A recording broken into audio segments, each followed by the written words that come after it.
Hey guys, this is Eric, and in this video I want to talk about support. Now, for the most part, support is a very positive thing. I think a lot of us benefit from getting positive support either through internet forums, whether through groups that we go to, or from family and friends. But this video specifically, I want to focus on the support that is not so good, and that's really the type that you should be more cautious about.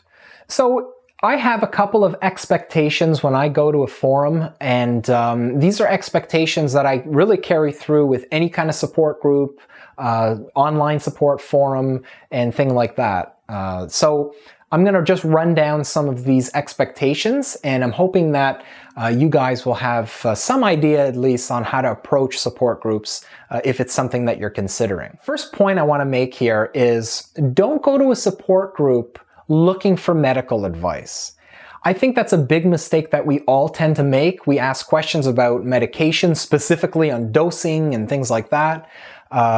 We seek medical advice, and unfortunately, I don't think there are many experts, certainly not doctors and gastroenterologists on support forums giving a lot of medical advice. I think a lot of the times they may give recommendations if they're on that kind of group, but for the most part, most of the people there are just everyday people that are sharing their experience. So please don't go to a support forum if you feel that like you're in an emergency situation.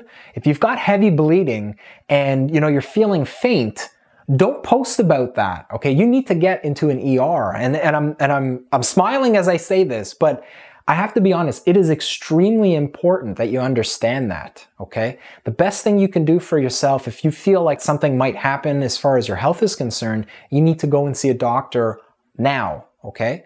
I can't stress that point enough. I know I've probably done it at some point where you just kind of figure, hey, if I get a different opinion from someone, then maybe I don't have to go to the doctors. But let's be honest here. If you're asking somebody what you should do about blood coming out of your ass, you need to get yourself to the doctor or a hospital. Okay. Now, the second point is really hot on the heels of the first point, and that is don't give medical advice if you're on these support forums.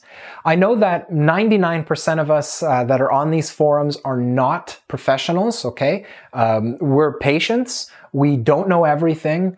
We aren't qualified to give specific advice about medications or treatment. And I think it's perfectly fine to share your experience, but you shouldn't be giving medical advice when somebody's asking for it. The best thing you can do, same thing with point one, is to have them go see their doctor, have them go to an ER if you think it's an emergency or if they feel that it's an emergency, and really leave the medical advice to the experts. Now, there's nothing wrong really with sharing studies, with sharing findings that other medical professionals have brought forth. I think that's great. I think it improves the discussion and dialogue with these kind of illnesses and things like that. That's perfectly fine. But let's be honest, don't pretend that you're a doctor when you're on these forums. Now, the third point that I have here is that while you'll probably get some really great practical advice and practical tips on support forums, keep in mind that not everything that you hear or read is going to be fact, okay? And I'll give you a couple of examples of this because I've run across this quite a few times. A lot of the times it has to do with diet. So for example, someone might say, oh, I tried this new way to cook my food and now I'm in remission, I've cured my Crohn's, everything is fine. That's great. That's a wonderful anecdote. It doesn't really say much to the fact that that could have nothing to do with why they're feeling better. Right? So if you have somebody that comes on a forum, says, oh, I took this supplement, and it could be anything, an herb, a probiotic, a remedy, they could go and say, hey, once I started taking this, I felt great. I've been in remission ever since. That's wonderful. I'm glad that they're in remission. I'm glad that they're feeling great. But that, again, may not have anything to do with what they were taking at that time. It could be a coincidence. It could be something that's completely unrelated. They could have changed something or been on medication that they didn't mention in that post. And, something else could have triggered this remission. So, don't believe everything you read or hear or see, especially if it's something that doesn't make a whole heck of a lot of sense or it seems too good to be true. And we find this a lot on forums where someone will say, hey, I started doing this and now, hey, I'm feeling a lot better. And it could very well be related to each other. That action could have very well helped that person, but it's not necessarily going to work with everyone. So just use caution when you come up to some of these posts that seem a little too good to be true. I think it's always best to approach these with a bit of skepticism. Ask questions. If it's something that they're claiming, for example, a product that they've used, ask to see where the actual clinical trials are, where the actual scientific evidence shows that this particular product is helping them. I think a lot of the times you might find that they can't provide any, or their manufacturer can't provide any, and in that case, maybe save your money and go on to something else. Now for ostomates, this good advice, bad advice can sometimes be really eye-opening. I've run into a couple of do-it-yourselfers online, and as funny as it is, it's at the same time a little scary because I don't really know if they realize what they're doing could potentially harm them. So I'll give you one example here.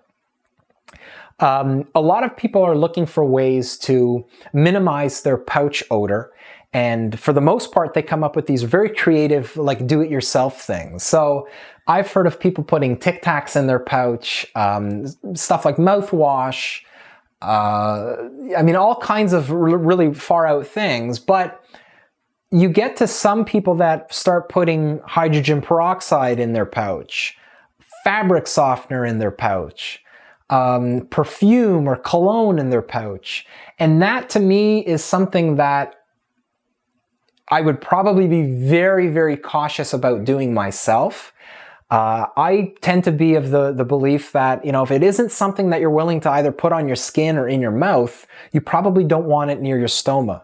The stoma, keep in mind, if you have an ileostomy, will be absorbing stuff like nutrients very readily. So depending on what you're putting in your pouch, that stuff could very well come right back into your body. And if it's something like fabric softener, I don't know what kind of reaction you're going to have, after you've been doing that for a while, because it will come in contact with your stoma. So, play it safe with some of these things.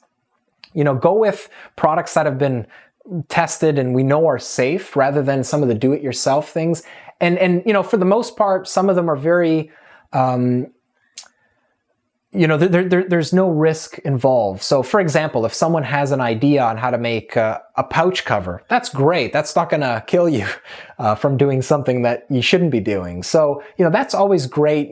Share that kind of advice and that sort of thing. But just be very cautious about certain ideas that people have, especially if they sound like a good idea at first. They may not actually be safe in the long term. All right, so just to finalize everything here, use support forums to get support. They're really great if you need to get something off your shoulder, if you want to connect with other people that might be going through the same situation, if you want to share some tips and ideas. I know sometimes I'll go on support forums where people are just basically asking for recipe ideas, and that's great. I share, some of the ideas that I have, and for the most part, they like that, and there's no harm. But you really need to be cautious about going there, looking for medical advice, giving medical advice, taking all the advice that you get as fact. You need to be cautious about some of those things. So anyway, guys, I hope you like this video. I've got more coming soon. If you like it, please give it a thumbs up. Share it if you think that somebody might benefit. But until next time, catch you later.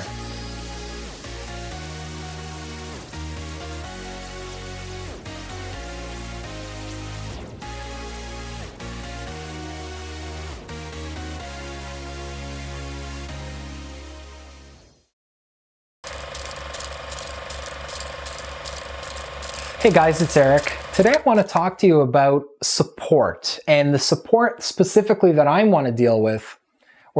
Hey guys, it's Eric. Today I want to talk to you guys about. Hey guys, it's Eric. I want to talk to you about. Now the second point goes to. The second point actually follows the first point.